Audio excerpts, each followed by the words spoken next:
1, 2, 3,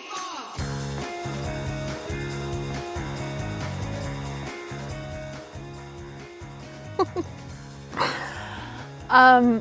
So my mom is a choir director and teacher, and I have a younger brother and an older brother. Whenever we would fight, my mom would make us sing the national anthem in 3-part harmony. We'd all have to switch, and we learned to sing each harmony of the national anthem, and it would shut us up for a good 20 minutes. So that's where I got my great harmonic ear from being a brat. It was just me playing piano by myself. I was probably 16. I got really tired of writing songs on the piano alone because it's not as fun as playing with friends. So we started playing with a band, and then I hated playing under my name still. It's I don't have a cool name like Beyonce or Mac DeMarco. So I was let's just play under the name Scout. And then we played a show at Redwood Art Space. 8 people showed up, but of the people who came, they thought we were another band. They looked up a Bandcamp page for this other band named Scout, and they were like, oh, we thought you were this band. I was like, no. So then we had to change the name. Yes. But it was exceptional because he was a dead person. It was like a ghost. So I'm not making this up. This is completely 100% true.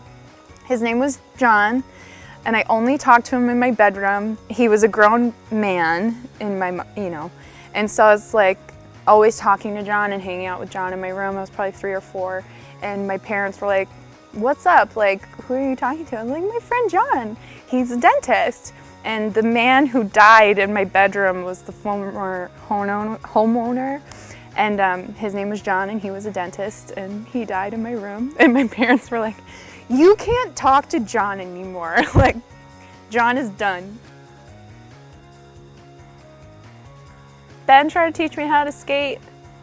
That lasted about 3 days. I am not athletic as much as I tried. My parents sent me to basketball camp, all that crap. I was just a little too cerebral. I was always worried about what if I kick the ball and I hurt them, or I did totally body slam a kid during soccer one time, but he was a dick, and I did that intentionally. It was pivotal. I'd be lying if I said it wasn't. I think that was the first time I heard a Death Cab for Cutie song. I was probably 12 or 13, and my mind was blown. I mean, also it was in the context of the best teenage drama of all time, so it was really magical for me.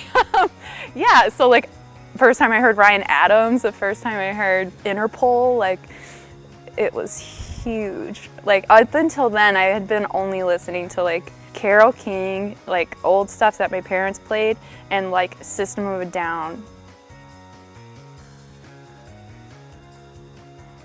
I went to college for theater. I moved to New York City about 1.5 years ago to pursue acting, and I was fortunate enough to be cast in an off-Broadway play with Annie Golden, who's an incredible woman. She's on Orange is the New Black. She plays Norma, the mute one.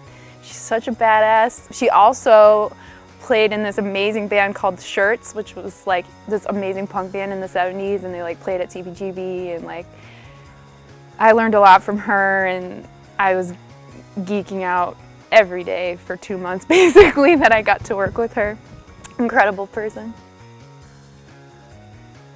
I felt like it was a dream. It didn't feel real, because you work towards these things, and you kind of convince yourself that this probably won't happen. So then when it does, it's you don't know what to do with it, really. So I kind of was just like a puppy walking around and trying to take everything in, and it was incredible. My parents brought a bus of 50 people from Scranton to come see the play, and they were tailgating before the show, and I was like, oh God.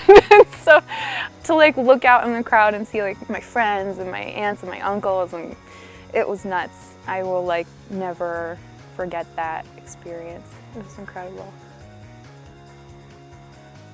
Well, this play I was just in, I played an Australian 15-year-old, which is like, 10 years younger than me, and obviously I'm American.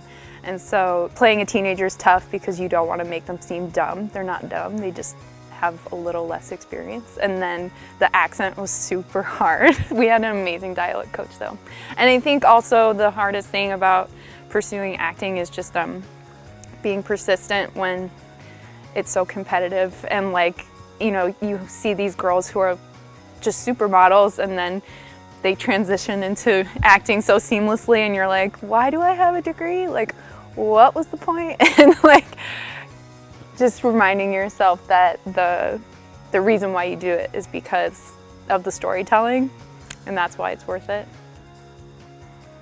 I don't know what to say, so I'll just keep talking. The hardest part about the Australian accent is it gets really wide and then it gets really small.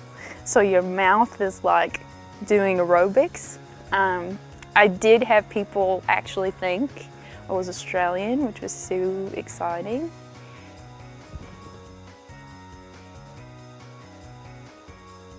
I mean, how much time do we have? Like, I'm so gullible. All right, I wasn't gonna talk about this, but this is probably the best example. Ben recently moved to Philly, so I was going to visit a lot. And so we would walk around Fishtown, and there were these big, like, streaks of, like, poop, like, on the ground. And he was like, oh my God, do you know what that's from? And I was like, no. He was like, there's these kids in Fishtown, they call them, I think, like, something along the lines of a streaker. He was like, and these kids, it's like an initiation thing, and they like pull down their pants while they're pooping and they run and they skid their butts on the ground. And like, it's like a thing, like that's what Fishtown kids do to like initiate each other into like the group. And I was like, are you fucking kidding me? And he was like, no. And so for the 3 days I was there that weekend, I would just be like, oh my God, there's another one. Oh my God, do you see that one? Like, that one's so long. And I couldn't get over it. I was like, that must really mess up your butt. Like, like, that's terrible. I was so worried, and I'd see kids on the street. I'd be like, Ben, do you think they do that? And he was like, probably. And our friend Dave Tomaine, who plays in this band Cave People, he's wonderful. He was like, yeah, there's like this big Huffington Post article about it. And I was like, oh my God, this is insane. And so I was getting on the bus ready to go home back to New York, and he told me that it was a lie. For 3 days, I thought these kids were running around and like dragging their butts on the ground while they were pooping. And it was just the most embarrassing thing ever. My dad once convinced me that he was in prison, and I totally believed him. I was like, how long were you there? My own father. Totally believed him.